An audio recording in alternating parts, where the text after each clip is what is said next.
మహారాష్ట్రలో కురుస్తున్న భారీ వర్షాలకు వరద ప్రవాహం పెరగడంతో గద్వాల జిల్లా జూరాల జలాశయానికి 3,21,000 క్యూసెక్ల వరద నీరు వస్తోంది. దీంతో జలాశయం 45 గేట్లు ఎత్తి దిగువకు 3,05,000 క్యూసెక్కులు, జల విద్యుత్ ద్వారా 19,020 క్యూసెక్కుల చొప్పున మొత్తం 3,26,000 క్యూసెక్కుల నీటిని విడుదల చేస్తున్నారు.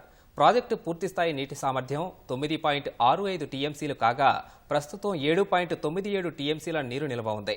జూరాల జలాశయం కింద ఉన్న కుడి ఎడమ కాలువలతో పాటు నెట్టెంపాడు, భీమా కోయల్ సాగర్ నుంచి సాగునీటి కోసం నీటిని విడుదల చేస్తున్నారు.